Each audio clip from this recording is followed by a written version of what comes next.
La marée entre nous est une histoire captivante qui nous transporte sur une île isolée où le destin a mené Blaine Whitmore, un riche homme d'affaires new-yorkais, après un naufrage dramatique. Recueilli par Marina, une guérisseuse locale, il découvrira que parfois, perdre son chemin est nécessaire pour trouver ce qui compte vraiment. Avant de commencer cette histoire, commentez ci-dessous d'où vous nous regardez. Le soleil se couchait sur New York, illuminant de reflets dorés les vitres du gratte-ciel où Blaine Whitmore terminait une journée épuisante. À 45 ans, il possédait tout ce que l'argent pouvait acheter.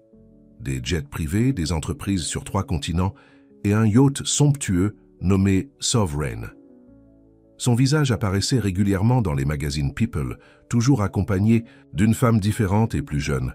« Monsieur Whitmore, le conseil d'administration attend votre décision pour demain », dit sa secrétaire, en déposant une pile de dossiers sur son bureau. Blaine passa une main dans ses cheveux poivre et sel et soupira. « Dites-leur que j'ai besoin de plus de temps. Mais ils ont besoin d'une réponse avant la fin de la semaine pour « J'ai dit plus de temps ». La voix de Blaine claqua comme un fouet, faisant sursauter la jeune femme. Seul dans son bureau, Blaine ouvrit le tiroir inférieur de son bureau et en sortit une bouteille de whisky. Il se versa un verre, puis un autre. Les tabloïds du jour traînaient sur la table basse. En première page, une photo de lui quittant un restaurant avec une actrice connue. Le titre disait « Le milliardaire Whitmore, un nouveau scandale ?» Son téléphone vibra. Un message de son avocat. « Les rumeurs sur l'affaire Wilson font chuter les actions. Nous devons parler. » Blaine attrapa les clés de sa voiture et son téléphone. Il avait besoin d'air, d'espace. Il avait besoin d'échapper à tout ça. 3 heures plus tard, il se trouvait au port privé où était amarré son yacht, le Sovereign. Une merveille de 30 mètres, avec tout le luxe imaginable. Le capitaine et l'équipage avaient leur soirée de congé. Parfait. Blaine ne voulait voir personne. « Monsieur, il y a une alerte météo pour cette nuit », l'informa le gardien du port en le voyant arriver. « Des vents violents sont prévus au large. »« Je sais naviguer », répondit sèchement Blaine. Le ciel s'assombrissait déjà quand il quitta. Le port, la bouteille de whisky à moitié vide posée près de la barre. Les premières gouttes de pluie commençaient à tomber, mais il s'en moquait. Il avait besoin de sentir quelque chose, n'importe quoi, qui puisse percer ce vide. Grandissant en lui. 2 heures plus tard, Blaine réalisa son erreur. La tempête s'était transformée en cauchemar. Des vagues monstrueuses frappaient le yacht de tous côtés. Il tenta d'appeler les secours, mais le signal était faible. « Mayday, Mayday, ici le Sovereign, position !» Une vague gigantesque frappa, le bateau de plein fouet, projetant Blaine contre la paroi. Sa tête heurta quelque chose de dur et tout devint noir.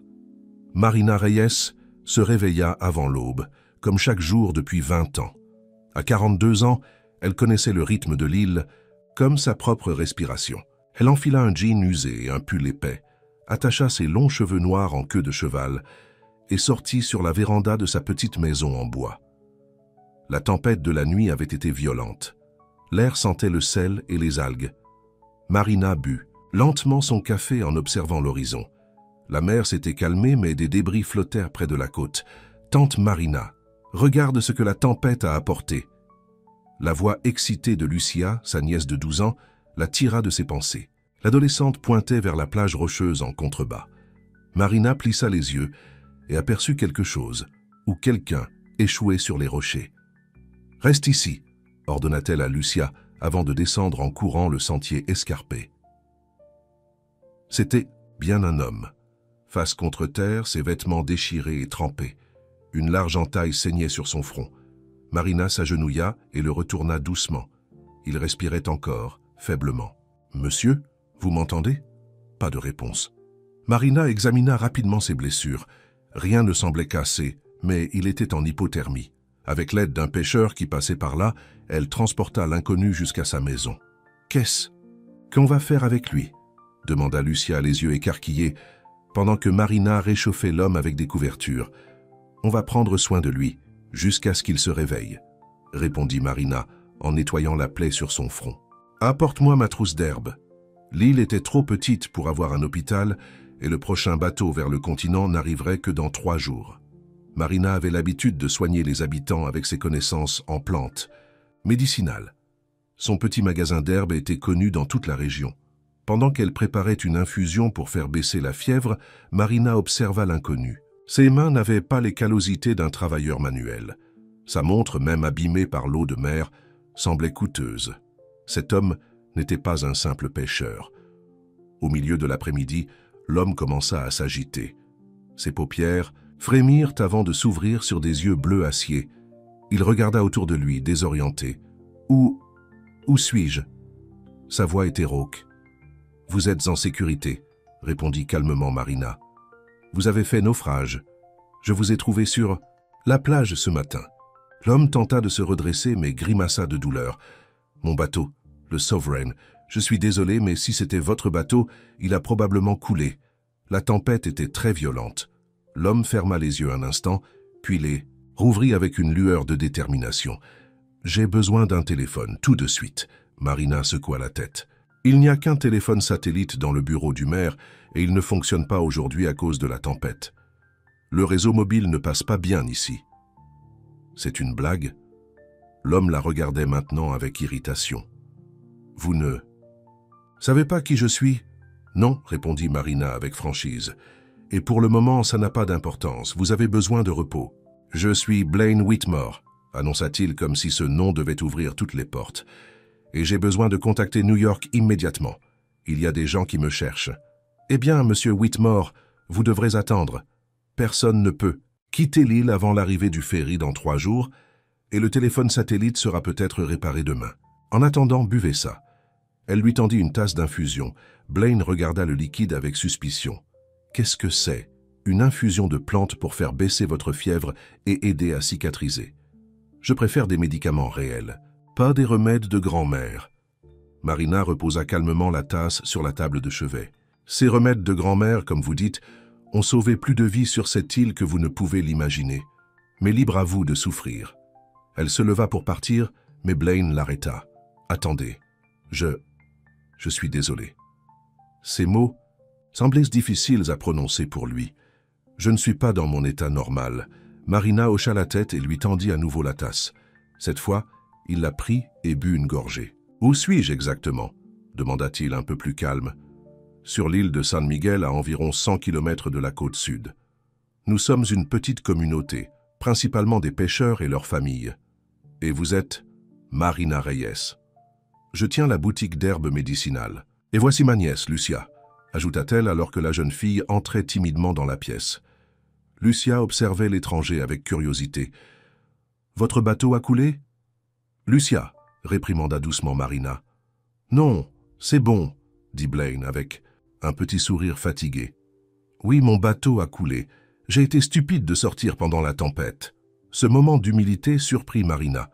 Peut-être que cet homme arrogant avait plus de profondeur qu'elle ne l'avait d'abord pensé. « Vous avez besoin de manger quelque chose, » dit-elle en se dirigeant vers la cuisine. « Lucia, montre à notre invité où se trouve la salle de bain, s'il veut se rafraîchir. » Pendant les heures qui suivirent, Blaine oscilla entre irritation et gratitude. Il insista pour essayer de contacter New York, frustré, quand Marina lui expliqua patiemment que c'était impossible pour le moment.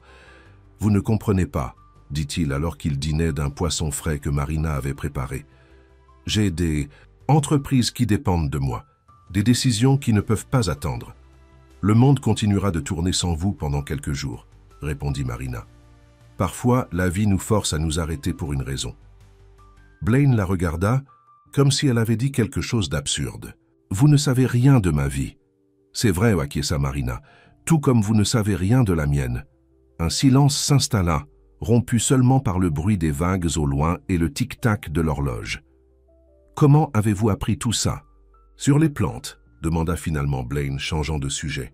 « Ma grand-mère m'a tout enseigné. Elle était la guérisseuse de l'île avant moi. Et vous n'avez jamais voulu partir, voir autre chose ?» Marina sourit légèrement. « J'ai étudié la botanique à l'université sur le continent pendant 3 ans. J'ai vu autre chose. J'ai choisi de revenir. » Cette réponse sembla intriguer Blaine. Pour la première fois, il la regardait vraiment. « Et votre mari, il est pêcheur ?» Le visage de Marina s'assombrit légèrement. « Mon mari, Carlos, était garde-côte. Il est mort en mer il y a 3 ans, pendant une opération de sauvetage. Une tempête, comme celle d'hier soir. » Blaine détourna le regard, soudain mal à l'aise. « Je suis désolé. »« Moi aussi, » dit simplement Marina. Cette nuit-là, alors que la maison était silencieuse, Blaine resta éveillé sur le petit lit de la chambre d'amis. Par la fenêtre, il pouvait voir la mer scintillant sous la lune. Il pensait à son yacht coulé, à son téléphone perdu, à sa vie à New York qui semblait soudain si lointaine. Et, étrangement, il pensait à cette femme, Marina, et à la façon dont elle l'avait regardé, sans admiration, sans crainte, sans arrière-pensée, juste avec une honnêteté tranquille qui le déstabilisait complètement. Pour la première fois depuis des années, Blaine Whitmore s'endormit sans prendre de somnifère, bercé par le bruit des vagues et le parfum d'herbes séchées qui imprégnait cette maison étrangère qui l'avait accueilli. Le lendemain matin, Blaine fut réveillé par des bruits de conversation et de vaisselle dans la cuisine. Il s'habilla des vêtements propres, mais simples que Marina lui avait prêtés, probablement ceux de son défunt mari, et rejoignit les deux femmes pour le petit déjeuner. « Le téléphone satellite est toujours en panne », annonça Marina, avant même qu'il ne pose la question. « Mais le ferry arrivera dans 2 jours maintenant. » Blaine hocha la tête, surpris de ne pas ressentir l'urgence frénétique de la veille. « Je peux aider en attendant ? Je ne suis pas habitué à rester inactif. » Marina sembla évaluer sa sincérité. « Pouvez-vous pêcher ? » ?»« Non. » »« Réparer un toit ? » ?»« Pas vraiment. » »« Cuisiner ?» Blaine eut un petit rire. « Pas si vous voulez manger quelque chose de comestible. » Marina sourit. « Alors nous allons devoir vous apprendre. Personne ne reste inactif ici. L'île est petite, mais il y a toujours du travail. » Ainsi commença la première journée de Blaine Whitmore sur l'île de San Miguel. Marina l'emmena d'abord à sa boutique d'herbes, une petite construction en pierre avec des étagères remplies de bocaux, de sachets et de plantes séchées suspendues au plafond. « Vous vendez vraiment ces choses ?» demanda Blaine, en examinant un pot étiqueté « Mélange pour articulation ». « Oui. Et les gens viennent de loin pour les acheter », répondit Marina sans se formaliser de son scepticisme. « Aujourd'hui, vous allez m'aider à préparer de nouveaux mélanges. » Pendant 2 heures, Blaine suivit ses instructions, pesant des herbes, remplissant des sachets, écoutant Marina expliquer les propriétés de chaque plante. Il était surpris par l'étendue de ses connaissances. « Comment savez-vous tout ça ?» demanda-t-il en regardant Marina étiqueter soigneusement un flacon. « Des années d'observation, d'études et d'écoute, » répondit-elle simplement. « Le monde nous parle si on prend le temps d'écouter. » L'après-midi, ils allèrent chercher le bateau de pêche de Carlos que Marina avait continué à entretenir. Blaine l'aida à vérifier les filets, maladroit au début, puis de plus en plus à l'aise. « Vous n'êtes pas obligé de garder ce bateau, » remarqua Blaine alors qu'ils travaillaient côte à côte. « Vous pourriez le vendre. » Marina passa une main sur le bois usé du bastingage. « Ce n'est pas une question d'argent, c'est une part de lui qui reste avec moi. » Blaine l'observa, notant la grâce tranquille de ses mouvements, la manière dont le soleil faisait briller les mèches argentées dans ses cheveux noirs. Elle n'avait rien des femmes avec qui il sortait habituellement. Pas de maquillage. Parfait. Pas de vêtements de créateur, pas d'attitude calculée. Et pourtant, il y avait quelque chose chez elle qui captivait son attention. Sur le chemin du retour, ils croisèrent plusieurs habitants de l'île qui saluèrent Marina chaleureusement et regardèrent Blaine avec curiosité. « Tout le monde vous connaît », observa Blaine. « C'est comme ça sur une petite île. Tout le monde connaît tout le monde. Ça ne vous dérange pas? Le manque d'anonymat ?» Marina réfléchit un moment. « Non. C'est rassurant de savoir qu'on appartient quelque part, qu'on a une place, qu'on ne peut pas disparaître sans que personne ne le remarque. » Ces mots touchèrent Blaine plus qu'il ne voulait l'admettre. Combien de gens à New York remarqueraient vraiment s'il disparaissait? Pas ses associés qui convoitaient sa position, ni les femmes, attirées par sa fortune, ni même son assistante qui le remplaçait déjà probablement. Ce soir-là, autour du dîner, la conversation fut plus détendue. Lucia raconta ses aventures à l'école et Marina parla des plantes qu'elle cultivait dans son jardin. Blaine se surprit à rire aux histoires de la jeune fille, à poser des questions sur la vie sur l'île, à se sentir présent d'une façon qu'il n'avait pas expérimentée depuis longtemps. Après que Lucia soit allée se coucher, Marina et Blaine restèrent assis sur la véranda, regardant les étoiles extraordinairement brillantes dans le ciel sans pollution lumineuse. « Votre nièce est une enfant remarquable, » dit Blaine. « Ses parents ? Ma sœur et son mari sont morts dans un accident de voiture il y a 5 ans. » expliqua doucement Marina. J'ai élevé Lucia depuis. Vous êtes une femme forte, Marina Reyes. Elle tourna son regard vers lui, ses yeux sombres reflétant la lumière des étoiles. La force n'est pas toujours ce que l'on croit, monsieur Whitmore. Blaine, corrigea-t-il. Appelez-moi Blaine. Un moment passa entre eux, fragile et inexplicable. Qu'est-ce qui vous a poussé à sortir en mer pendant une tempête, Blaine? Demanda-t-elle finalement. Il aurait pu mentir, donner une explication rationnelle. Mais quelque chose dans l'air de cette nuit, dans le regard direct de cette femme, rendait les mensonges impossibles. J'essayais de fuir le bruit, les attentes. Le vide, admit-il à voix basse. Tout semble tellement vide.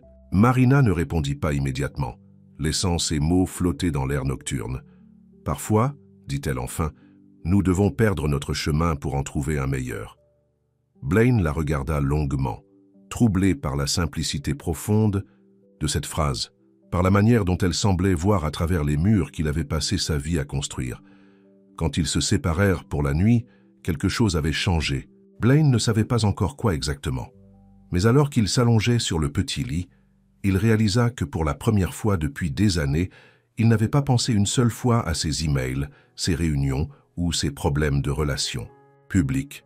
À la place, il pensait aux mains de Marina préparant des herbes, à sa façon de regarder la mer et à cette étrange sensation de paix qu'il commençait à ressentir sur cette île qu'il avait accueillie contre toute attente. Jours suivants s'écoulèrent dans un rythme simple que Blaine n'avait jamais connu. Chaque matin, il se réveillait au chant des oiseaux, non au bip incessant des notifications sur son téléphone. Chaque soir, il s'endormait épuisé physiquement, mais curieusement apaisé mentalement. Le troisième jour, comme prévu, le ferry arriva à l'île. Blaine se rendit au petit port avec Marina, certain qu'il allait enfin pouvoir contacter New York et organiser son retour. Le téléphone satellite fonctionne maintenant, lui annonça le maire, un homme robuste nommé Miguel. Vous pouvez l'utiliser dans mon bureau. Blaine remercia l'homme et entra dans le petit bâtiment administratif. Ses doigts tremblaient légèrement quand il composa le numéro de son assistante. Bureau de Blaine Whitmore, Jessica Parker à l'appareil, répondit une voix familière. Jessica, c'est moi, Blaine. Un silence, puis un cri étouffé. Monsieur Whitmore? Oh mon Dieu, tout le monde vous croit mort. Mort? Répéta Blaine, surpris. Votre yacht a été retrouvé en morceaux. Les gardes-côtes ont cherché pendant des jours. Où êtes-vous? Que s'est-il passé? Blaine expliqua brièvement sa situation, entendant Jessica taper frénétiquement sur son ordinateur. Restez où vous êtes. Je vais envoyer l'hélicoptère de la compagnie immédiatement. Ils peuvent atterrir sur l'île? Je suppose, mais il y a une situation urgente ici, monsieur. Alexander Pierce a convoqué une réunion extraordinaire du conseil d'administration. Il prétend que votre disparition donne droit à l'activation de la clause de succession d'urgence. Blaine serra les dents. Alexander, son concurrent le plus acharné, n'avait pas perdu de temps. Les médias sont déchaînés aussi, continua Jessica. Cette actrice avec qui vous avez été vue la semaine dernière donne des interviews exclusives sur votre relation secrète. Blaine ferma les yeux, sentant l'agitation familière reprendre possession de lui. Envoyez l'hélicoptère. Demain matin. Mais monsieur, il pourrait être là ce soir si... J'ai dit demain matin, Jessica. J'ai quelques affaires à régler ici d'abord. Il raccrocha et resta immobile un moment, son esprit tournant à 1000 à l'heure. Puis il sortit du bureau et trouva Marina qui l'attendait sur un banc, regardant la mer. « C'est arrangé ?» demanda-t-elle en le voyant. « Oui, un hélicoptère viendra me chercher demain matin. » Quelque chose passa sur son visage, une ombre de déception peut-être, mais elle sourit. « C'est une bonne nouvelle. Apparemment, tout le monde me croit mort, » ajouta Blaine avec un petit rire sans joie. « Et ce n'est pas le cas, » dit doucement Marina. « Vous êtes bien vivant. Peut-être pour la première fois depuis longtemps. » Blaine la regarda, frappé par la justesse de cette observation. Était-ce possible? Que ces quelques jours simples sur cette île l'aient rendu plus vivant que toutes ces années de succès à New York? « Venez, » dit Marina en se levant. « Nous avons encore beaucoup à faire aujourd'hui. » Le reste de la journée passa trop vite. Blaine aida Marina à sa boutique, apprenant à reconnaître les différentes herbes par leur odeur et leur texture. Il écouta ses explications sur leurs propriétés avec un intérêt sincère qui le surprenait lui-même. Vous êtes un bon élève quand vous voulez, remarqua Marina avec un sourire. J'ai une bonne enseignante, répondit-il, leurs regards se croisant un instant de trop. L'après-midi, ils aidèrent Lucia à construire un petit aquarium pour observer les créatures marines qu'elle avait collectées. « Vous allez partir demain ?» demanda la jeune fille, visiblement déçue. « Oui, je dois retourner à mon travail. Mais vous reviendrez nous voir. » Blaine jeta un coup d'œil à Marina qui s'affairait à disposer des cailloux dans l'aquarium. « J'aimerais beaucoup, si ta tante est d'accord. » Marina leva les yeux, surprise. « Notre île est bien modeste comparée à votre monde. »« Justement, » murmura Blaine. Ce soir-là, après le dîner, Marina proposa une promenade sur la plage. Le soleil se couchait, incendiant l'océan de teintes orangées et roses. « Je voulais vous montrer quelque chose avant votre départ, » dit-elle en guidant Blaine vers une petite crique isolée. Là, caché entre deux rochers, se trouvait un petit jardin de plantes maritimes. « C'est mon endroit secret. Je cultive ici des algues médicinales rares. C'est magnifique, » dit sincèrement Blaine, touché qu'elle partage ce lieu privé avec lui. Ils s'assirent sur un rocher plat, regardant les vagues lécher doucement le rivage. L'air était empli du parfum de la mer et des plantes sauvages. « Vous, allez retrouver votre vie demain, » dit Marina, ses yeux fixés sur l'horizon. « Vos réunions importantes, vos décisions qui changent le monde. »« Ça semble moins important maintenant, » admit Blaine. « C'est l'effet de l'île, » sourit Marina. « Elle a tendance à remettre les choses en perspective, mais la vraie vie vous rattrapera vite. » Blaine se tourna pour lui faire face. « Et si je ne voulais pas être rattrapé ?» Marina le regarda, ses yeux sombres indéchiffrables dans la lumière déclinante. « Ce serait compliqué. La simplicité est surestimée, » murmura Blaine en s'approchant légèrement. « Non, » répondit doucement Marina. « Elle est sous-estimée par des gens comme vous. » La franchise de sa remarque aurait dû le blesser, mais Blaine se surprit à sourire. « Vous avez sans doute raison. » Un silence s'installa entre eux, non pas inconfortable, mais chargé de possibilités non exprimées. « Votre mari, » commença. Blaine hésitant. « Il serait fâché de me voir assise ici avec vous. » Marina regarda au loin un moment avant de répondre. « Carlos voulait mon bonheur avant tout. Il détestait me voir seul. Mais vous n'êtes pas seul. Vous avez Lucia et toute l'île semble être votre famille. Il y a différentes sortes de solitude, dit-elle simplement. » Ces mots résonnèrent profondément en Blaine. N'était-ce pas exactement ce qu'il ressentait? Entouré constamment et pourtant terriblement seul, alors qu'ils marchaient le long de la plage, au retour, leurs mains se frôlèrent. Un contact bref, presque accidentel, mais qui envoya une décharge électrique dans tout le corps de Blaine. Il voulut prendre sa main, entremêler ses doigts aux siens, mais quelque chose le retint, non pas de la timidité, mais un respect, nouveau pour cette femme forte et indépendante. De retour à la maison, ils trouvèrent Lucia endormie sur le canapé, un livre ouvert sur sa poitrine. Marina la porta doucement jusqu'à son lit, pendant que Blaine préparait du thé dans la cuisine, étrangement à l'aise dans cet espace qui n'était pas le sien. « Elle vous aime bien, » dit Marina en revenant. « Elle n'a pas beaucoup de figures masculines dans sa vie. C'est une enfant merveilleuse, » répondit Blaine en lui tendant une tasse de thé. « Vous l'avez bien élevée. »« J'ai fait de mon mieux, » dit Marina en prenant la tasse avec un sourire reconnaissant. Leurs doigts se touchèrent à nouveau, et cette fois, ni l'un ni l'autre ne se précipita pour rompre le contact. Ils s'assirent sur la véranda comme les soirs précédents, mais quelque chose avait changé.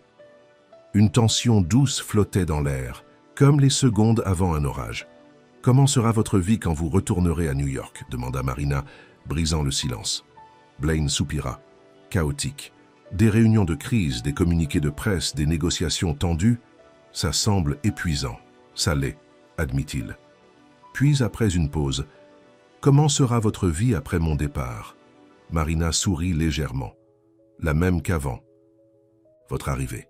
Tranquille, prévisible. Ennuyeuse ?» suggéra Blaine avec un sourire en coin. « Paisible ?»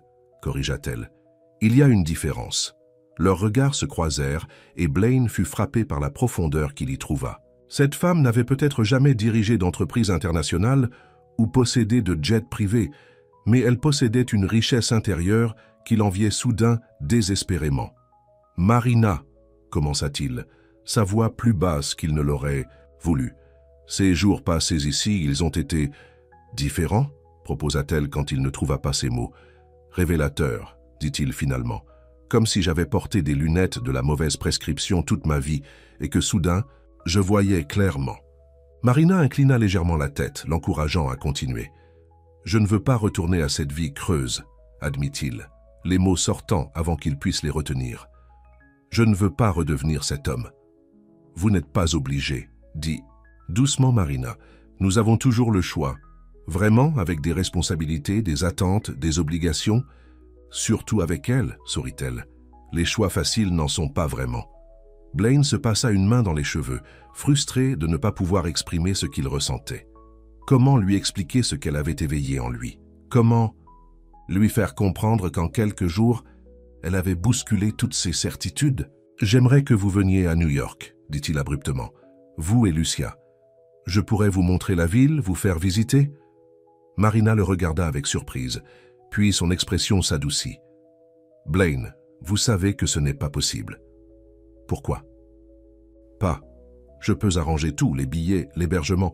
Ce n'est pas une question d'argent ou de logistique, » l'interrompit-elle gentiment. « C'est une question de réalité. Votre monde et le mien sont différents. » « Ils n'ont pas à l'être, » insista Blaine, se penchant vers elle. « Je pourrais revenir ici plus souvent, ou vous pourriez venir me voir. Nous pourrions trouver un moyen. » Marina sourit tristement. « Blaine, vous vivez dans l'instant présent. C'est compréhensible après ce que vous avez vécu, mais demain, quand vous retrouverez votre vie, tout ceci vous semblera comme un rêve étrange. »« Non, » dit-il fermement, prenant sa main dans la sienne. « Je ne laisserai pas cela arriver. » La main de Marina était chaude dans la sienne, calleuse à certains endroits, des mains qui travaillaient, qui créaient, qui soignaient, si différentes des mains manucurées des femmes qu'il fréquentait habituellement. « Marina, Elle posa doucement un doigt sur ses lèvres, l'arrêtant. « Ne dites rien que vous pourriez regretter demain. » Blaine prit sa main et l'écarta de ses lèvres, mais ne la lâcha pas. « Je ne regretterai pas ceci. » Lentement, lui laissant tout le temps de s'écarter si elle le souhaitait, il se pencha vers elle. Leurs lèvres se rencontrèrent dans un baiser hésitant, doux, presque timide. Marina resta immobile un instant, puis répondit à son baiser avec une tendresse qui fit fondre quelque chose de dur et froid dans la poitrine de Blaine. Quand ils se séparèrent, Blaine vit dans ses yeux un mélange de désir et d'incertitude qui reflétait son propre trouble. « Je ne suis pas le genre d'homme qui s'attache facilement, » admit-il, voulant être honnête avec elle. « Mais avec vous, Avec moi, vous êtes différent, » finit-elle pour lui. « Parce que ce lieu est différent de votre réalité. C'est une parenthèse, Blaine. Ça pourrait être plus, insista-t-il. Marina sourit, un sourire empreint de sagesse et de douceur. « Peut-être, mais pas maintenant, pas comme ça. Vous devez d'abord retourner à votre vie et voir si ce que vous ressentez survit au monde réel. » Blaine voulut protester, mais il savait au fond qu'elle avait raison. Était-il amoureux de Marina, ou simplement de la paix qu'elle et son île lui avaient offerte? « Et si je revenais ?» demanda-t-il. « Dans quelques semaines, quand j'aurai mis de l'ordre dans mes affaires. » Marina le regarda longuement, comme si elle sondait la sincérité de sa proposition. « Alors nous verrons où nous en sommes, » dit-elle finalement. « Si vous revenez. » Ce « si » flotta entre eux, chargé de doute et d'espoir à la fois. Plus tard, cette nuit-là, allongé dans son lit, Blaine ne parvenait pas à trouver le sommeil. Il pensait à demain, à l'hélicoptère qui l'attendrait, à New York qui le réclamait. Et il pensait à Marina, dormant à quelques mètres de lui, séparée par un mur et un monde entier. L'aube se leva, grise et fraîche. Blaine avait préparé le peu d'affaires qu'il possédait encore, les vêtements prêtés par Marina, soigneusement lavés et pliés, qu'il laisserait derrière lui. Le petit déjeuner fut calme. Lucia encore endormie malgré ses protestations qu'elle voulait dire « Au revoir à Blaine. Tu la réveilleras juste avant mon départ », concéda Blaine. Elle a besoin de dormir. Marina hocha la tête, reconnaissante. Elle semblait distante ce matin, comme si elle avait déjà commencé à se détacher. « À quelle heure arrive l'hélicoptère ?» demanda-t-elle en servant le café. « 9 heures. Nous avons encore du temps. » Ils mangèrent en silence, chacun perdu dans ses pensées. La pluie commença à tomber doucement, ponctuant leur silence de son rythme mélancolique sur le toit. « J'ai quelque chose pour vous, » dit finalement Marina, se levant pour aller chercher un petit paquet enveloppé dans un tissu simple. Blaine le défit, découvrant un flacon en verre rempli d'une huile ambrée. « Qu'est-ce que c'est ?»« Une huile que je prépare avec des algues de ma crique secrète, » expliqua Marina, « pour les maux de tête et les nuits sans sommeil. » Blaine serra le flacon dans sa main, étrangement ému par ce cadeau. « Merci. Ce n'est rien, vraiment. »« C'est beaucoup, » insista-t-il. « Je n'ai rien à vous offrir en échange. » Marina sourit, un vrai sourire cette fois. « Vous avez coupé du bois pour moi, réparé des filets et fait rire Lucia. C'est déjà beaucoup. » Blaine voulut lui dire que c'était elle qui lui avait tout donné. La paix, la perspective, un rappel de ce qui comptait vraiment. Mais les mots semblaient inadéquats. À 8h30, ils entendirent le bruit lointain d'un hélicoptère. Blaine sentit son cœur s'accélérer, non pas d'anticipation, mais d'une étrange panique. « Je vais réveiller Lucia », dit Marina, se levant précipitamment. Resté seul, Blaine regarda autour de lui, mémorisant chaque détail de cette petite maison qu'il avait accueillie. Les herbes séchées suspendues aux poutres, les photos de famille sur les étagères, la vue sur l'océan depuis la fenêtre. Comment cet endroit simple était-il devenu si important en si peu de temps? Lucia arriva les yeux encore gonflés de sommeil et se jeta dans ses bras. « Vous allez me manquer, monsieur Blaine. »« Tu vas me manquer aussi, petite, » dit-il en la serrant contre lui, surpris par l'émotion qui l'étreignait. « Mais je reviendrai, c'est promis. » Il leva les yeux vers Marina, debout dans l'encadrement de la porte. « C'est promis, » répéta-t-il, ses yeux ne quittant pas les siens. Le bruit de l'hélicoptère se rapprochait. C'était l'heure. Ils marchèrent ensemble jusqu'au petit terrain dégagé où l'hélicoptère pourrait atterrir. La pluie avait cessé, mais le ciel restait couvert comme si le soleil lui-même hésitait à apparaître pour ce départ. L'hélicoptère, noir et brillant, portant le logo de Whitmore Enterprises, se posa dans un tourbillon de vent et de bruit, assourdissant. Lucia se couvrit les oreilles, mais continuait de sourire bravement. La porte s'ouvrit, révélant un homme en costume qui devait être le pilote et une femme élégante que Blaine reconnut comme son assistante personnelle. « Monsieur Whitmore !» cria Jessica par-dessus le bruit des rotors visiblement soulagés. « Dieu merci, vous êtes sain et sauf. » Blaine lui fit signe qu'il arrivait, puis se tourna vers Marina et Lucia. « Je vous appellerai dès que j'arrive, » dit-il. Sachant très bien que Marina n'avait pas de téléphone portable, seulement le téléphone fixe de la boutique. « Bien sûr, » répondit-elle, son visage un masque de calme. Blaine hésita, puis se pencha pour embrasser le front de Lucia. « Prends soin de ta tante pour moi, d'accord ?» La petite fille hocha solennellement la tête. « Promis !» Puis Blaine se tourna vers Marina. Ils se regardèrent un long moment, tant de choses non dites flottant entre eux. « Marina, Allez-y !» dit-elle doucement, posant brièvement sa main sur son bras. « Votre monde vous attend. » Blaine voulut l'embrasser, la prendre dans ses bras, mais le regard de Jessica et du pilote pesait sur lui. Au lieu de cela, il prit la main de Marina et la serra, essayant de communiquer dans ce simple geste tout ce qu'il ne pouvait pas dire. « Je reviendrai, » dit-il, assez fort pour être entendu malgré le bruit.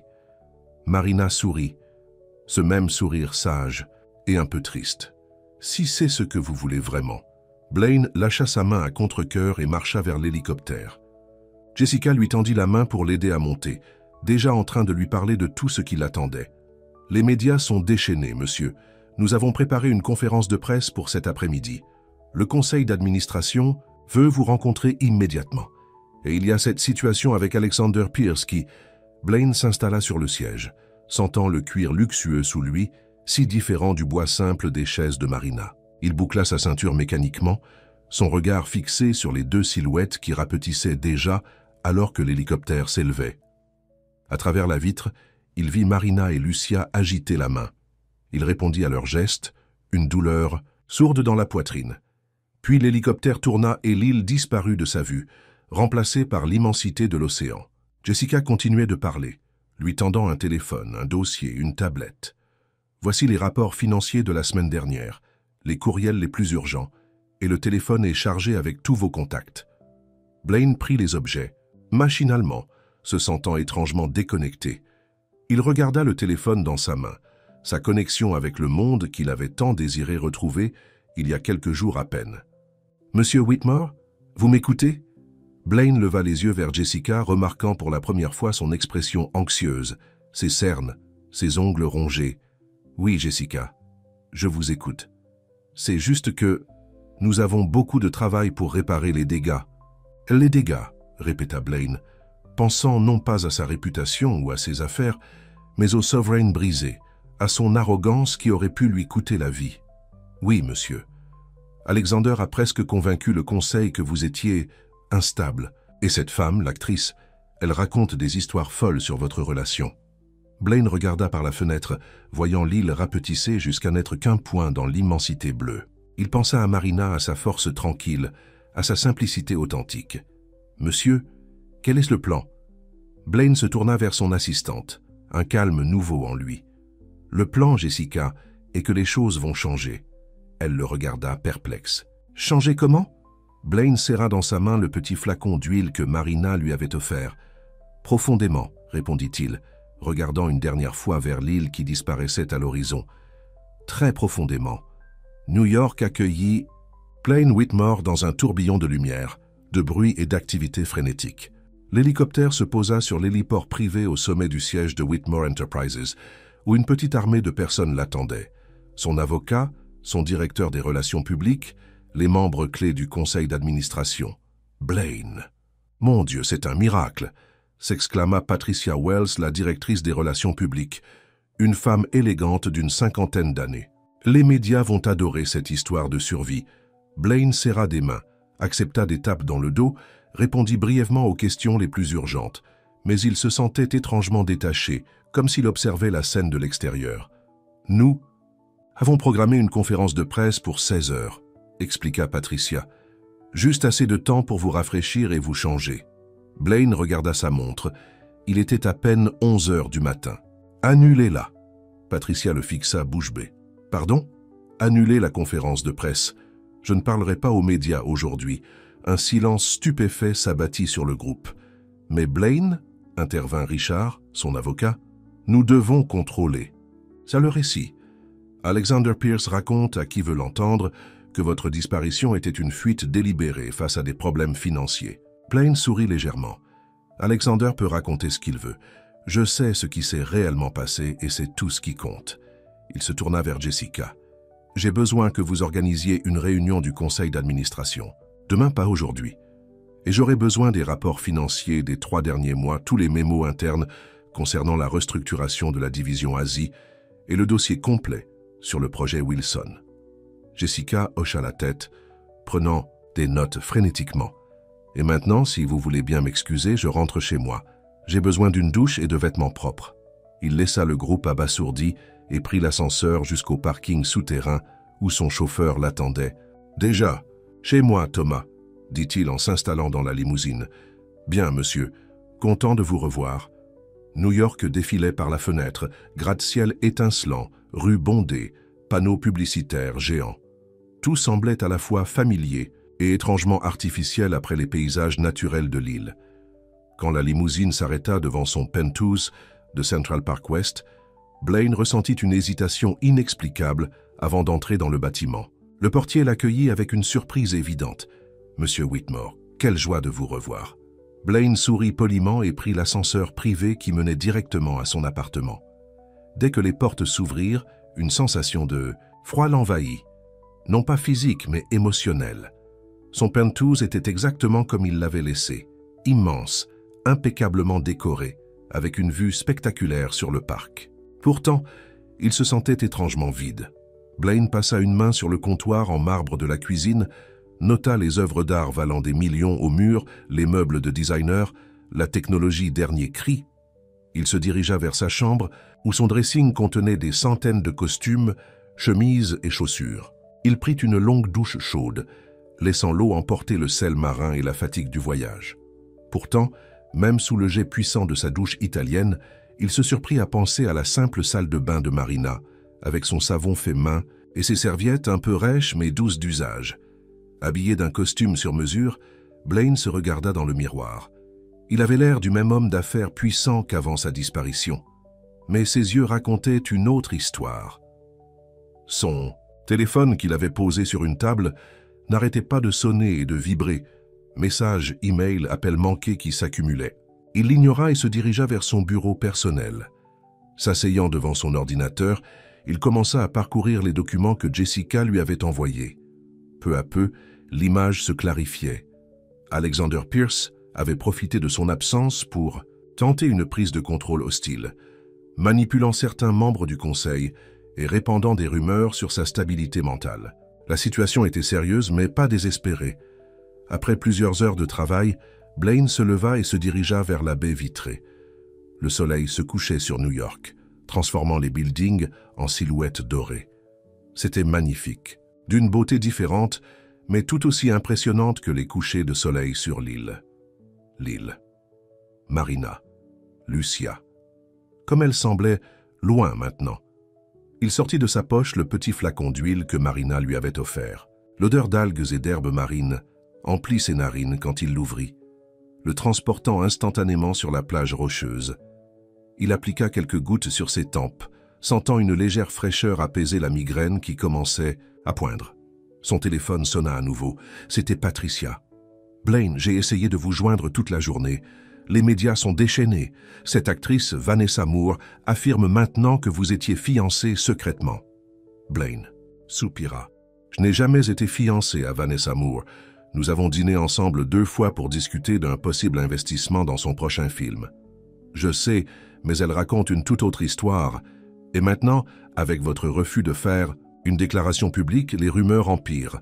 Certains disent que vous avez simulé votre propre mort pour échapper à des dettes. »« Patricia, » l'interrompit calmement Blaine, « je me fiche de ce que disent les rumeurs. » Un silence stupéfait suivit cette déclaration.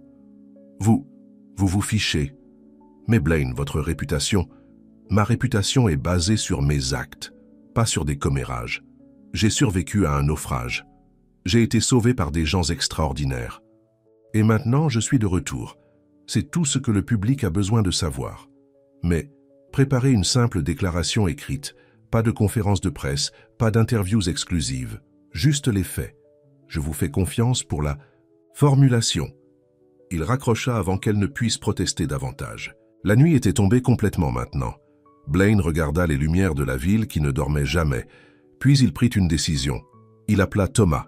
« Préparez la voiture, je sors. » 20 minutes plus tard, Blaine se retrouva devant un petit restaurant italien dans Greenwich Village, loin des endroits branchés qu'il fréquentait habituellement.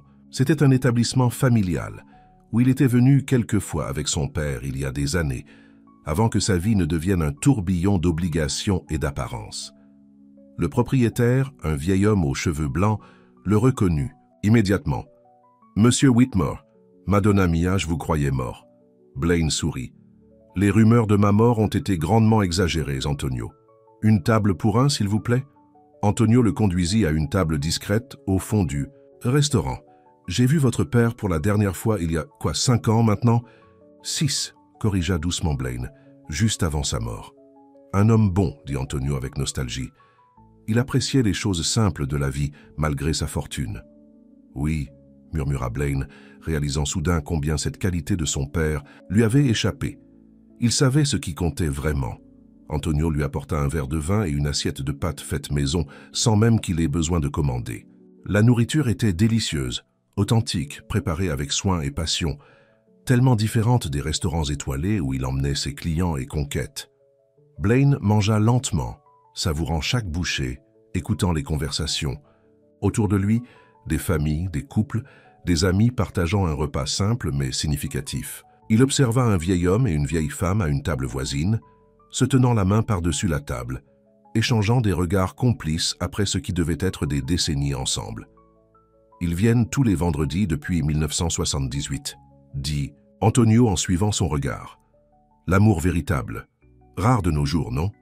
Blaine hocha la tête, pensant à Marina. Était-ce de l'amour ce qu'il ressentait pour elle? Ou simplement de la gratitude, de l'admiration, peut-être même de l'envie pour sa vie simple mais significative? De retour dans son penthouse, Blaine ne parvint pas à trouver le sommeil. Le lit king size, avec ses draps en fil d'Égypte à 1000 fils au pouce carré, semblait trop grand, trop mou, trop vide. Il se leva et alla sur la terrasse, regardant les étoiles à peine visibles à travers la pollution lumineuse de la ville.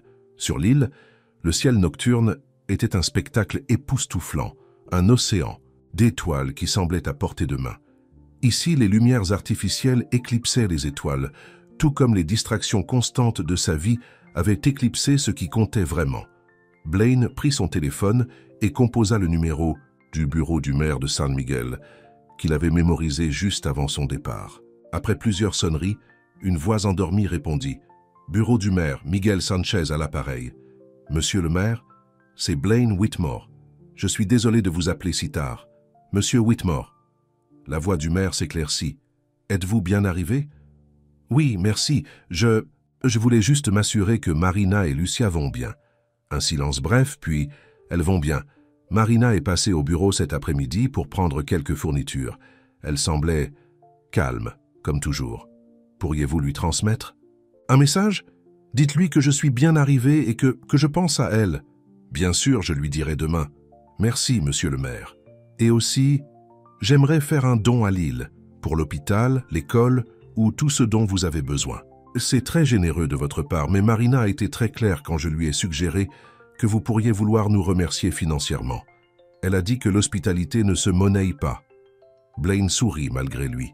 C'était tellement Marina, fière, intègre, refusant d'être achetée, même par gratitude. « Je comprends, mais Lille m'a aidé autant que je l'ai aidé. Réfléchissez-y, d'accord ?» Après avoir raccroché, Blaine se sentit étrangement plus léger. Juste savoir que Marina allait bien, qu'elle était toujours là, inchangée, lui, apportait une sorte de paix. Le lendemain matin, Blaine se réveilla tôt, plus reposé qu'il ne l'avait été depuis longtemps, malgré les quelques heures de sommeil. Il s'habilla avec soin, un costume gris anthracite, une chemise blanche, impeccable, une cravate bleue qui, il le réalisa en la choisissant, rappelait la couleur de l'océan vu depuis la véranda de Marina. Il arriva au siège de Whitmore Enterprises avant 7 heures, surprenant les agents de sécurité et le personnel d'entretien. Son bureau au dernier étage était exactement comme il l'avait laissé, spacieux, impeccable, intimidant. Mais pour la première fois, il le vit à travers les yeux de quelqu'un d'autre, à travers les yeux de Marina peut-être. Tout ici criait richesse et pouvoir, mais parlait-il de bonheur, de sens, de connexion humaine véritable? Jessica arriva à 7h30, surprise de le trouver déjà là. « Monsieur Whitmore, vous êtes matinal. »« Une habitude que j'ai prise sur l'île, » répondit-il avec un sourire. « Les membres du conseil seront là à 9h. »« Oui, dans la salle de conférence principale. Tous ont confirmé leur présence. Parfait. J'aurais besoin que vous me prépariez quelques documents supplémentaires. » Pendant l'heure qui suivit, Blaine donna des instructions précises à Jessica, qui prenait des notes avec une expression de plus en plus surprise. « Monsieur, êtes-vous sûr de vouloir procéder ainsi? »« C'est inhabituel. »« Complètement sûr, Jessica. Il est temps pour certains changements. » À 9h précises, Blaine entra dans la salle de conférence. Les 12 membres du conseil d'administration étaient là, certains visiblement mal à l'aise, d'autres ouvertement hostiles. Alexander Pierce, en particulier, arborait un sourire suffisant qui s'effaça légèrement quand Blaine entra d'un pas assuré. « Mesdames et messieurs, » commença Blaine, « merci d'être venus. Je comprends que mon absence a causé beaucoup d'inquiétudes et de spéculations. »« L'inquiétude est un euphémisme, » intervint Alexander. « Le cours de l'action a chuté de 15% en une semaine. »« Et vous étiez particulièrement préoccupé, n'est-ce pas, Alexander ?» répondit calmement Blaine. « Tellement préoccupé que vous avez tenté d'invoquer la clause de succession d'urgence avant même que mon corps ne soit retrouvé. » Un malaise parcourut l'assemblée. « C'était simplement par souci de stabilité, » se défendit Alexander. « Les marchés détestent l'incertitude. »« Bien sûr, » acquiesça Blaine avec un sourire froid. « C'est pourquoi j'apprécie que vous ayez tous pris le temps de venir aujourd'hui, parce que je vais mettre fin à cette incertitude une fois pour toutes. » Il fit signe à Jessica, qui distribua des dossiers épais à chaque membre du conseil. « Ce que vous avez devant vous est une analyse complète de la performance de chaque division de Whitmore Enterprises sur les 5 dernières années, ainsi qu'un plan de restructuration détaillé qui va drastiquement modifier notre façon de fonctionner. » Un brouhaha confus s'éleva. Blaine leva la main pour ramener le silence. « Avant mon incident, j'étais sur le point d'annoncer des changements majeurs. Mon absence n'a fait que confirmer l'urgence de ces changements. » Pendant les 2 heures qui suivirent, Blaine présenta son plan avec une clarté et une conviction qui réduisirent progressivement les objections au silence. Il proposait de recentrer l'entreprise sur ses valeurs fondatrices, d'investir massivement dans la recherche environnementale, de réduire l'empreinte carbone du groupe et de lancer une fondation dédiée à la protection des écosystèmes marins. Alexander tenta plusieurs fois d'interrompre, mais Blaine répondait à chaque objection avec des chiffres précis et une logique imparable. « Ce que vous proposez, dit finalement Alexander, c'est de sacrifier nos profits à court terme pour des projets qui ne rapporteront peut-être jamais. Ce que je propose, corrigea calmement Blaine, c'est d'assurer notre pertinence et notre survie à long terme. Le monde change, Alexander. Si nous ne changeons pas avec lui, nous deviendrons obsolètes. » Gwen Harris, la plus ancienne membre du conseil, prit la parole. « J'ai connu votre père, Blaine. Je pense qu'il aurait été fier de cette vision. » Un murmure d'approbation parcourut la table. Alexander, voyant le vent tourner, tenta une dernière attaque. « Et qu'en est-il de votre jugement, Blaine ? Sortir. » En mer pendant une tempête, disparaître sans laisser de traces, ces actions suggèrent une certaine instabilité. Blaine le regarda droit dans les yeux. « Mon accident m'a offert une perspective que je n'aurais jamais eue autrement. J'ai vécu pendant une semaine comme les gens ordinaires vivent tous les jours, en comptant sur la gentillesse des autres, en travaillant de mes mains, en voyant la valeur des choses simples. » Il regarda chaque membre du conseil tour à tour. « Que cette expérience n'a pas affaibli mon jugement, Alexander. Elle l'a clarifié. » À la fin de la réunion, 10 des 12 membres du conseil avaient soutenu le plan de Blaine. Alexander quitta la salle, furieux mais impuissant. Jessica attendait Blaine à la sortie, visiblement impressionnée. « C'était remarquable, monsieur. »« Merci, Jessica, mais ce n'est que le début. » Il regarda sa montre. « J'ai besoin que vous organisiez une chose de plus pour aujourd'hui. »« Bien sûr, quoi donc ? » ?»« Un appel avec l'île de San Miguel, spécifiquement avec la boutique d'herbes médicinales de Marina Reyes. » Jessica cligna des yeux, surprise, mais nota l'instruction. « Je vais arranger ça tout de suite. » Quelques heures plus tard, Blaine était assis dans son bureau, attendant nerveusement que le téléphone sonne. Quand il décrocha enfin, la voix de Marina à l'autre bout fit accélérer son cœur. « Boutique d'herbes de Marina. Bonjour ? » « Marina, c'est Blaine. » Un silence puis « Blaine, comment allez-vous » Sa voix était exactement comme il s'en souvenait, douce, calme, avec cette note de sagesse tranquille. « Je vais bien. New York est comme je l'ai laissé. Je suppose que c'est rassurant. Pas autant que je l'aurais cru, admit-il. Comment vont Lucia et vous ? Nous allons bien. Lucia a eu un 1 à son test de sciences aujourd'hui. Elle a fait un exposé sur les algues marines. Je crois que vos questions l'ont inspirée. » Blaine sourit, imaginant la petite fille fière de son travail. « Elle est brillante. Dites-lui que je suis impressionné. » Je lui dirai. Un silence s'installa, non pas inconfortable, mais chargé de non-dits. « Marina, je... » Blaine hésita, soudain incertain. Comment lui expliquer ce qu'il ressentait? Comment lui faire comprendre que New York, son bureau, sa vie entière semblait maintenant comme un costume mal ajusté? « Vous n'avez pas à dire quoi que ce soit, Blaine, » dit doucement Marina. « Je comprends. Non, je ne crois pas que vous compreniez, » répondit-il avec urgence. « Tout est différent maintenant. Je suis différent. Ce matin, j'ai complètement restructuré mon entreprise. J'ai lancé une fondation pour la protection des océans. J'ai... Parce que c'est ce que vous pensez que je voudrais entendre ?» l'interrompit-elle, sa voix toujours calme mais ferme. « Non, » dit-il après un moment. « Parce que c'est ce que je veux faire, ce que je dois faire. » Marina resta silencieuse un moment. « Je suis heureuse pour vous, Blaine, vraiment. Je veux revenir, » dit-il soudainement. « Pas juste pour une visite. Je ne sais pas exactement ce que je veux, mais je sais que ça vous inclut, vous et Lucia, et l'île, et cette paix que j'ai trouvée là-bas. » Un autre silence, plus long cette fois. « L'île sera toujours là, » dit finalement Marina. « Mais êtes-vous sûr que c'est l'île que vous cherchez ou simplement une échappatoire à votre vie actuelle ?» La question le frappa comme une vague froide. « Je ne fuis pas, » dit-il avec conviction. « Au contraire, pour la première fois, je fais face à ce qui compte vraiment. »« Blaine, » dit Marina, sa voix plus douce maintenant, « ce que vous avez vécu sur l'île était intense, transformateur, mais c'était aussi suspendu dans le temps. La vraie vie est plus compliquée. »« Je sais cela, » insista-t-il. « Je ne suis pas naïf, Marina. Je ne m'attends pas à ce que tout soit parfait.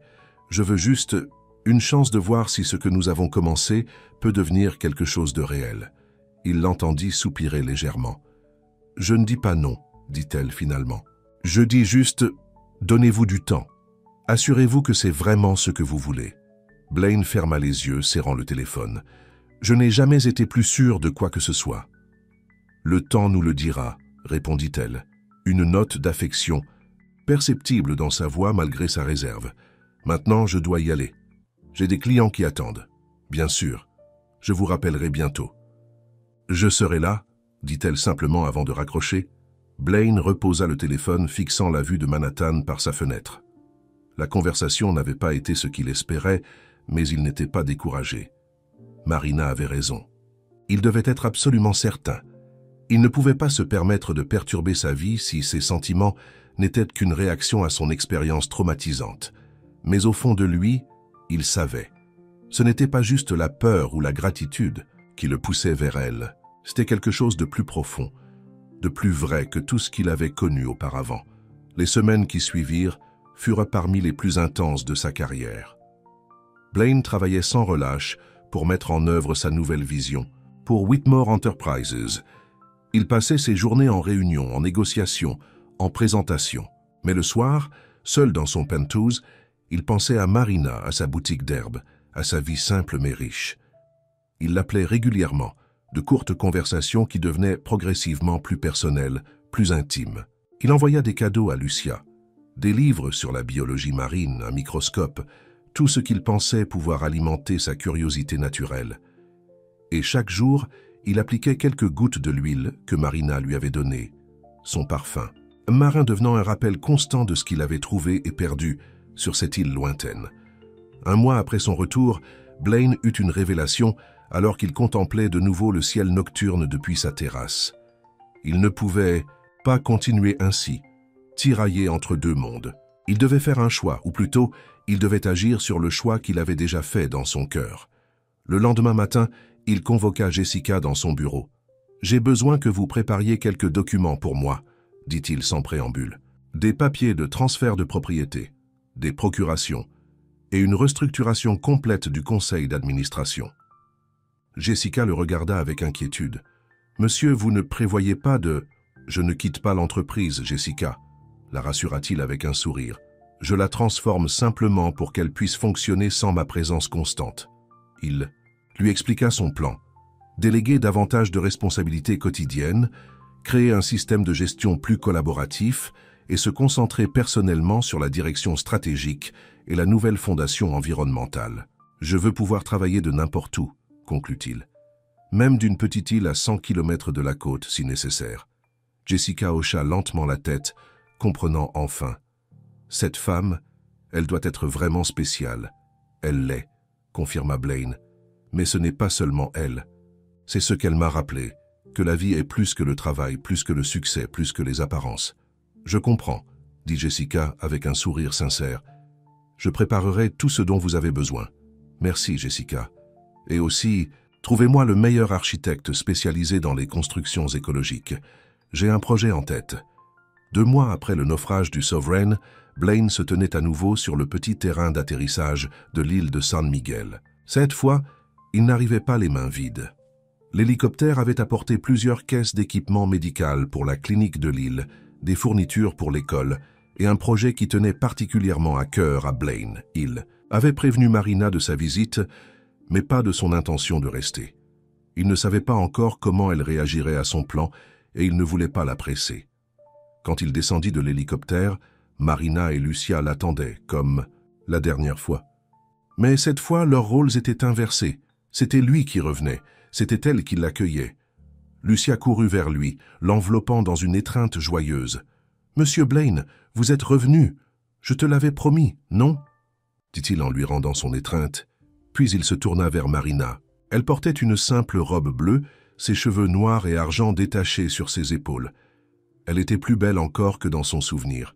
« Bienvenue à San Miguel, » dit-elle avec un sourire doux. « C'est bon d'être de retour, » répondit-il, résistant à l'envie de la prendre dans ses bras immédiatement.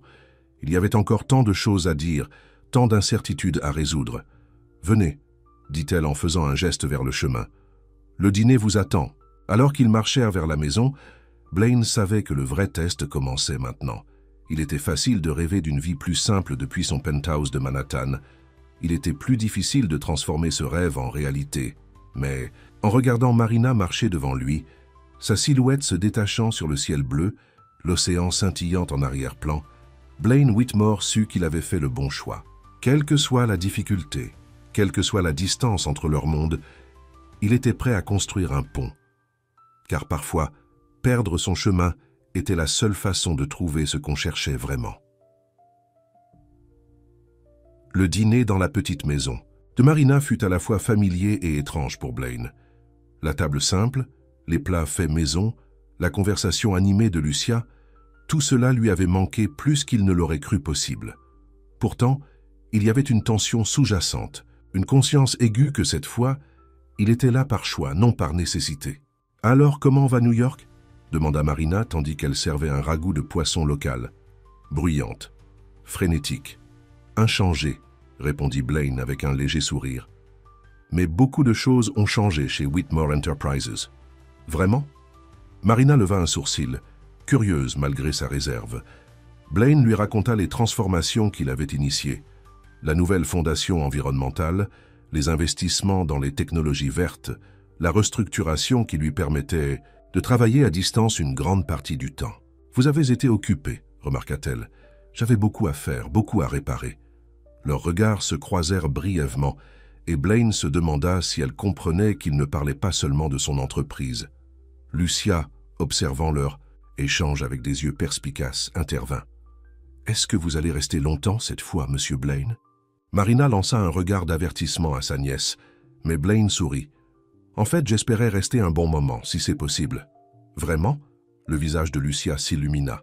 « Vous pourriez m'aider avec mon projet de science. C'est sur l'impact du réchauffement climatique sur les récifs coralliens locaux. »« J'adorerais ça, » dit sincèrement Blaine.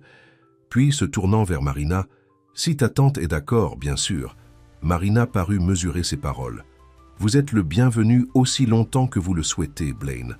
La chambre d'amis est toujours disponible. » Ce n'était pas exactement une déclaration d'amour, mais c'était un début.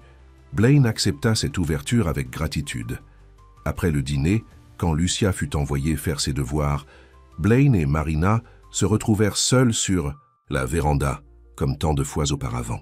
Le soleil se couchait sur l'océan, peignant le ciel de teintes orangées et roses. « C'est vraiment magnifique ici, » dit doucement Blaine. « Je n'ai pas cessé d'y penser depuis mon départ. » Marina hocha la tête, regardant l'horizon. « L'île a... ça a été fait sur les gens. Elle vous marque ? » « Ce n'est pas seulement l'île, » dit Blaine, rassemblant son courage. « C'est vous, Marina, vous et Lucia. » Elle se tourna vers lui, son expression indéchiffrable dans la lumière déclinante. « Blaine, laissez-moi finir, s'il vous plaît, » dit-il doucement. « Ces 2 mois ont été les plus longs et les plus révélateurs de ma vie. J'ai repris mes activités, j'ai affronté les crises, j'ai restructuré mon entreprise.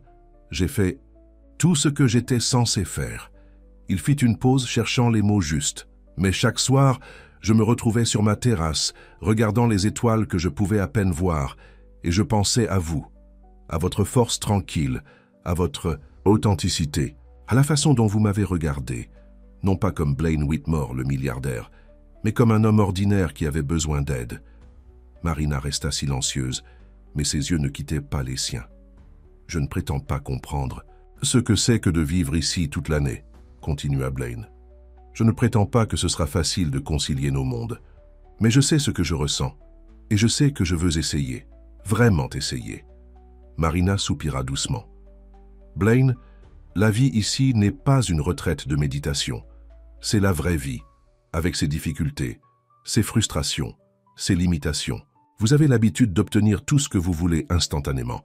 Plus maintenant, dit-il avec un petit sourire. J'ai appris la patience ces derniers mois. Et je n'ai aucune illusion sur la vie insulaire. Je sais que ce sera un défi. Alors, pourquoi, demanda-t-elle simplement. Pourquoi abandonner votre monde pour celui-ci? Je n'abandonne rien, corrigea Blaine. J'ajoute quelque chose d'essentiel qui manquait à ma vie, de la signification, de l'authenticité, une connexion réelle. Il prit une profonde inspiration. Et je ne le fais pas sur un coup de tête. En fait, j'ai une proposition à vous faire. Plusieurs, en fait. Marina le regarda avec curiosité. D'abord, j'aimerais financer une clinique médicale moderne pour l'île. Rien d'extravagant, juste les équipements de base et peut-être un médecin permanent.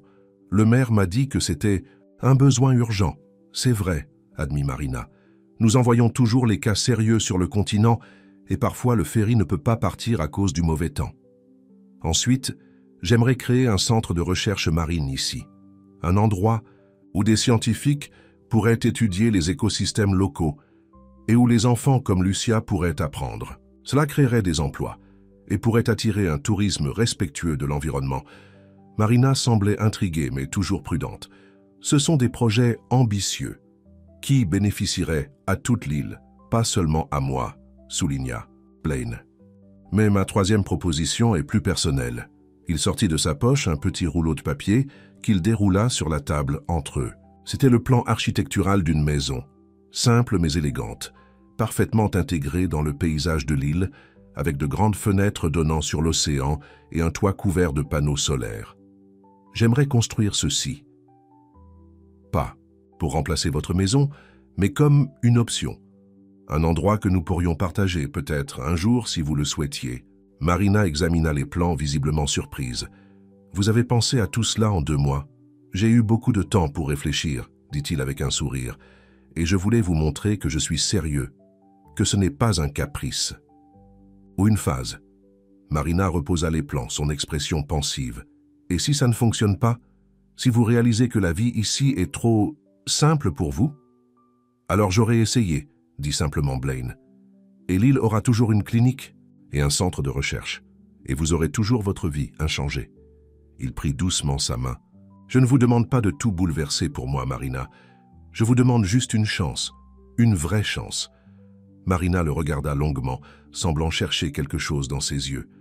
Finalement, elle serra légèrement sa main. Une chance. Pas de promesse, pas d'engagement. Juste voir où cela nous mène. C'est tout ce que je demande, dit Blaine, son cœur s'allégeant pour la première fois depuis des semaines. Ils restèrent ainsi un moment, main dans la main, regardant le soleil disparaître complètement sous l'horizon. Les premières étoiles commençaient à apparaître dans le ciel qui s'assombrissait. « Elles sont si brillantes ici, » murmura Blaine. « Parce qu'il n'y a rien pour les obscurcir, » répondit doucement Marina. Les semaines suivantes établirent une nouvelle routine. Blaine partageait son temps entre ses responsabilités professionnelles, gérées principalement via des appels vidéo et des emails, et sa découverte de la vie insulaire. Il apprit à réparer des filets de pêche avec plus d'adresse, à reconnaître les herbes médicinales dans le jardin de Marina, à naviguer dans le petit bateau de Carlos. Les projets pour la clinique et le centre de recherche avançaient. Blaine avait engagé des architectes et des entrepreneurs locaux du continent, insistant pour que les matériaux soient durables et que les bâtiments s'intègrent parfaitement dans l'environnement de l'île. Le maire et les habitants, initialement méfiants envers ce riche étranger et ses grands projets, commencèrent à l'accepter lorsqu'ils virent qu'il participait véritablement à la vie communautaire, aidant à réparer le toit de l'école après une tempête, finançant un nouveau bateau pour la petite coopérative de pêcheurs, écoutant leurs préoccupations lors des réunions municipales. Mais le plus important était le lent dégel entre Blaine et Marina. Ce n'était pas une romance éclair comme celle que Blaine avait connue auparavant. C'était quelque chose de plus profond, de plus patient, construit sur des fondations plus solides. Ils passaient leurs soirées ensemble, parfois en silence, confortables, parfois en discussion profonde sur leur vie, leurs rêves, leurs peurs. Marina lui parla de Carlos, de leur amour simple mais sincère, de la douleur de sa perte. Blaine lui raconta son enfance privilégiée mais solitaire, la pression constante pour réussir, les relations superficielles qui avaient marqué sa vie adulte. Un soir, alors qu'ils regardaient la mer depuis leur rocher favori dans la crique, à secrète de Marina, elle lui posa une question qui le prit au dépourvu. « Est-ce que ça te manque, ton ancien style de vie ?» Blaine réfléchit avant de répondre. « Certains aspects, oui. J'aimais l'énergie de la ville, l'excitation des grandes décisions d'affaires, mais le reste, les dîners prétentieux, les relations creuses, l'obsession constante pour les apparences, non, ça ne me manque pas du tout. Et tu n'as pas peur de t'ennuyer ici, éventuellement ?» Il se tourna vers elle, sérieux. Marina, j'ai passé des années à courir d'une réunion à l'autre, d'une fête à l'autre, cherchant constamment la prochaine distraction, et j'étais toujours vide. Ici, pour la première fois, je me sens vraiment présent. Comment pourrais-je m'ennuyer? Marina sourit, visiblement touchée par sa réponse. Cette nuit-là, quand il la raccompagna jusqu'à sa porte, elle l'invita à entrer d'une façon qui était différente des autres soirs. Lucia dormait déjà, et la maison était silencieuse, éclairée seulement par la lune qui filtrait à travers les fenêtres. Sans un mot, Marina le prit par la main et le conduisit à sa chambre. Là, dans la douce lumière argentée, ils s'aimèrent pour la première fois, non pas avec la passion frénétique de deux étrangers, mais avec la tendresse profonde de deux personnes qui s'étaient vraiment vues, vraiment connues. Plus tard, allongés ensemble dans le calme de la nuit, Blaine réalisa que pour la première fois de sa vie, il se sentait vraiment chez lui. Les mois passèrent et l'été céda la place à l'automne. La clinique était maintenant opérationnelle, avec un jeune médecin du continent qui avait accepté de s'installer sur l'île. Le centre de recherche marine était encore en construction, mais ses contours prenaient forme sur la falaise surplombant la baie. Quant à la maison que Blaine avait proposé de construire, il avait modifié les plans après plusieurs conversations avec Marina. Elle serait plus petite, plus simple, mais avec un grand espace pour ses herbes médicinales et une chambre spéciale pour Lucia avec une vue parfaite sur l'océan. Un après-midi d'octobre, Marina et Blaine se promenaient sur la plage, profitant du soleil automnal. Lucia était à l'école et ils savouraient ce moment de tranquillité à deux. « J'ai reçu une offre intéressante ce matin », dit Blaine, ramassant un coquillage pour l'examiner. Une entreprise pharmaceutique veut acheter des formules de remèdes naturels à base de plantes marines. Marina le regarda avec surprise. « Mes formules ?» ?»« Exactement. Apparemment, le docteur Torres de la nouvelle clinique a parlé de ton huile contre les migraines à un collègue du continent, qu'il a mentionné à son tour à cette entreprise. Ils sont très intéressés. »« Je ne sais pas, » dit Marina, hésitante. « Ces recettes appartiennent à l'île, à ma famille. Tu n'es pas obligé de vendre, » la rassura Blaine. « C'est entièrement ta décision. Mais pense à l'impact que tes remèdes pourraient avoir s'ils étaient disponibles pour plus de gens. » Marina réfléchit un moment. « Peut-être un partenariat où l'île et sa communauté bénéficieraient aussi des profits. » Blaine sourit, impressionné par sa vision. « C'est une excellente idée. Je peux les contacter pour négocier quelque chose dans ce sens. » Ils continuèrent à marcher en silence, main dans la main. Puis Blaine s'arrêta et se tourna vers elle. « Tu sais, parfois je me demande ce qui se serait passé si le Sovereign n'avait pas coulé cette nuit-là. » Marina inclina la tête. « Tu serais probablement à New York, en train de conclure une autre fusion d'entreprises. Et je n'aurais jamais connu tout ceci, dit-il en faisant un geste vers l'océan, l'île, et surtout vers elle. Quelle perte ça aurait été ?» Marina sourit, touchant doucement son visage. « Le destin a des façons étranges de nous guider là où nous devons être. Ou peut-être que c'était simplement la marée, suggéra Blaine, se rappelant leur conversation, sur les courants marins qui avaient porté son corps inconscient jusqu'à cette plage précise. La marée entre nous, murmura Marina. Blaine sortit quelque chose de sa poche, une petite boîte en bois sculptée à la main. J'ai quelque chose pour toi. Marina la prit, curieuse. À l'intérieur se trouvait non pas une bague, comme elle. L'avait peut-être craint, mais une clé simple. La maison sera prête dans un mois, expliqua Blaine. Cette clé est symbolique pour l'instant, mais je voulais que tu saches qu'elle t'appartient autant qu'à moi. C'est ton choix d'y vivre ou non, quand tu seras prête, si tu l'es un jour. Marina regarda la clé, émue par ce geste qui respectait son indépendance tout en lui offrant un avenir partagé. « Et Lucia ?» demanda-t-elle. « La maison a 3 chambres, sourit Blaine. Une pour nous, une pour elle, et une pour les visiteurs. C'est une maison familiale, Marina, notre famille, si tu le veux. » Marina serra la clé dans sa main, des larmes brillant dans ses yeux. « Tu as tellement changé depuis ce premier jour où tu t'es réveillée en tempêtant sur ma table de cuisine. »« Grâce à toi, dit-il doucement. »« Non, corrigea-t-elle. Tu as changé parce que tu as choisi de changer. Je t'ai juste montré une possibilité. » Blaine l'attira contre lui, respirant le parfum de ses cheveux, sentant la solidité de son corps, contre le sien. Il pensa à ces mois passés, à la transformation de sa vie, de son cœur. Il pensa à Marina qu'il avait sauvée dans tous les sens possibles. « Je t'aime », murmura-t-il contre ses cheveux, Marina leva les yeux vers lui, son visage empreint d'une joie tranquille. « Je t'aime aussi. Je crois que je t'ai aimé depuis ce jour où tu as réparé le filet de pêche de Carlos avec tant de soin et de respect. » Ils s'embrassèrent doucement, le vent marin jouant dans leurs cheveux, le son des vagues formant une musique de fond parfaite. Plus tard ce jour-là, alors que le soleil commençait à se coucher, ils retournèrent à la maison de Marina, où Lucia les attendait avec ses devoirs et ses histoires de la journée. Ils dînèrent ensemble, riant et parlant comme la famille qu'ils étaient en train de devenir. Et cette nuit-là, allongé dans le lit qu'il partageait maintenant avec Marina, Blaine pensa au chemin parcouru. Il avait perdu un yacht de luxe, mais avait gagné un foyer véritable. Il avait perdu son arrogance, mais avait trouvé l'humilité qui ouvre le cœur à l'amour authentique. Il avait perdu son chemin dans une tempête, pour en trouver un bien meilleur. Dehors, la marée montait et descendait, immuable et éternelle, comme l'amour qui avait commencé sur cette plage rocheuse, entre un homme brisé et une femme forte. Épilogue. 1 an plus tard, le petit bateau de pêche fendait doucement les vagues, son moteur ronronnant dans l'air matinal.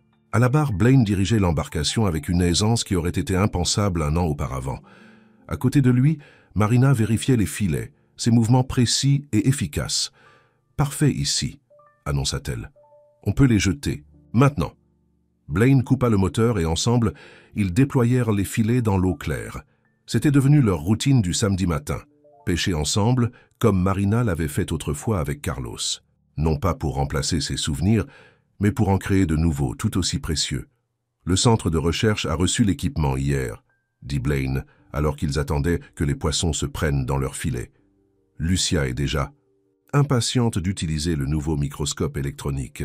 Marina sourit. « Cet enfant va devenir une scientifique brillante un jour. »« Grâce à toi, » dit Blaine, admirant comment Marina avait guidé sa nièce, nourrissant sa curiosité naturelle tout en lui inculquant le respect de la nature. « Grâce à nous, » corrigea-t-elle doucement. Ils étaient installés dans leur nouvelle maison depuis 6 mois maintenant. Elle se dressait sur une petite colline surplombant la mer, assez proche du village pour faire partie de la communauté, mais assez isolée pour leur offrir l'intimité dont ils avaient besoin.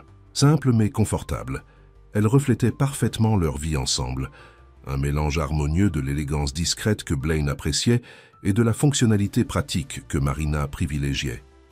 Blaine gérait toujours Whitmore Enterprises, mais à distance, ne se rendant à New York qu'1 semaine par mois. Le reste du temps, il travaillait depuis son bureau donnant sur l'océan, ou aidait au centre de recherche, ou apprenait encore les subtilités de la vie insulaire. La vie n'était pas toujours facile. Parfois, les tempêtes hivernales isolaient l'île pendant des jours. Parfois, les limitations de la vie insulaire, l'accès limité aux services, le manque de divertissements urbains, la petitesse de la communauté, pesaient sur lui. Parfois, Marina et lui se disputaient, comme tous les couples, s'ajustant encore à leurs différences, à leurs attentes, à leurs habitudes. Mais chaque défi surmonté ensemble ne faisait que renforcer leur lien. Et chaque soir, quand ils s'endormaient, dans les bras l'un de l'autre, Blaine savait qu'il n'échangerait cette vie contre rien au monde. « Regarde », dit soudain Marina, pointant vers l'horizon. Un groupe de dauphins avait émergé, sautant joyeusement dans les vagues du matin. Blaine observa le spectacle, émerveillé comme toujours par la beauté brute de la nature. À New York, il avait possédé des œuvres d'art valant des millions, mais aucune ne pouvait rivaliser avec la perfection de ce moment. « Je suis heureux », dit-il simplement, prenant la main de Marina. Elle serra sa main, ses yeux reflétant l'océan et le ciel. « Moi aussi. » Ils restèrent ainsi un moment, savourant la perfection simple de cet instant. Puis Marina se leva pour vérifier les filets et Blaine redémarra le moteur pour les déplacer vers un autre spot. La vie continuait, comme la marée, qui monte et descend, apportant parfois des tempêtes, parfois des trésors inattendus sur le rivage. Mais maintenant, Blaine Whitmore savait naviguer ces eaux changeantes, car il avait trouvé son ancre, son phare, son port sûr. Il avait trouvé Marina, et avec elle, il avait trouvé la paix. Sur le chemin du retour vers l'île, Blaine vit leur maison apparaître au loin, perchée sur sa colline. Lucia était déjà sur la plage, agitant les bras pour les accueillir. « Notre famille », dit Marina, avec un sourire suivant son regard. « Notre maison », répondit Blaine, Le bateau avança doucement vers le rivage, porté par la marée montante, comme Blaine avait été porté vers cette île il y a plus d'1 an. Mais cette fois, il rentrait. Chez lui, là où son cœur avait toujours été destiné à être. Fin.